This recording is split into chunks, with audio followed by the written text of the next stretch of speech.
Bagyong Marce habang patuloy na nananalasa sa West Philippine Sea. Para sa detalye kasama natin si Pag-asa weather forecaster Zar Aurelio. Magandang hapon, Zar. Magandang hapon sa iyo, April. Yes, ano nang status nitong si Bagyong Marce?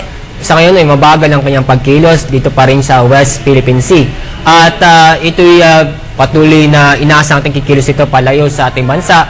At bukas pa ng hapon ito lalabas sa ating Philippine Area of Responsibility. Kaya nagtaas ulit tayo ng public storm warning signal number 1 dito sa Zambales at Bataan. Kaya doon sa mga lugar na yon, paalala po sa ating mga kababayan na maging alerto po sa mga posibleng flash flood at landslide. Okay, Zar, nakataas pa rin yung gale warning natin. Saan ba ito nakataas ngayon? Dito sa western seaboards ng Luzon at ng Visayas. Dahil po may nasa pa rin tayo malalaking alon dulot ng bagyong si Marce. Kaya automatic po yan na huwag mo nang pumalaot ang ating mangingisda kasama na rin ang maliliit na sakyang pandagat. Okay, Zar, ano naman ang magiging lagay ng panahon natin ngayong Huwebes? Sa araw nito, dito muna sa Calabarzon, Mimaropa at sa buong Visayas ay aasahan po natin halos buong araw po maulap na may mga paminsan-minsang moderate to heavy rains at thunderstorm.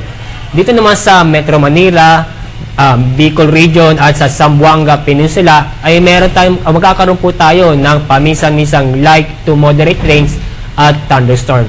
Medyo magandang panahon kumpara dito sa Northern Luzon at dito sa Mindanao kung saan ay halos buong araw ay bahagyang maulap at may mga dagliang pag-ulan na inaasahan po natin sa hapon at gabi. Okay, huling katanungan na lang, Zar, no? Sabi mo, bukas lalabas na ng par itong si Bagyong Marce. So, does that mean magkakaroon ba tayo ng magandang panahon this weekend? Tama. Pagka patuloy itong lumabas sa ating Philippine Area of Responsibility, bukas ng hapon si Bagyong Marce at wala pang tayo nakikita na kasunod na LPA o Bagyoman, asahan po natin na sa weekends ay maganda ang panahon o fair weather po tayo na pag-uulan po, dagilang pag-ulan sa hapon o gabi sa halos buong bansa. Okay, maraming salamat, Zar. Welcome. Ayan po si Pag-asa weather forecaster Zar Aurelio para sa latest dito kay Bagyong Marce at sa magiging lagay ng panahon natin. Samantala, narito naman ang pagtaya ng panahon sa mga pangunahing lungsod ng bansa. Sa Luzon, ang Metro Manila ay may 24 to 31 degrees Celsius, habang ang Baguio City ay may mababang temperatura na 15 to 19 degrees Celsius.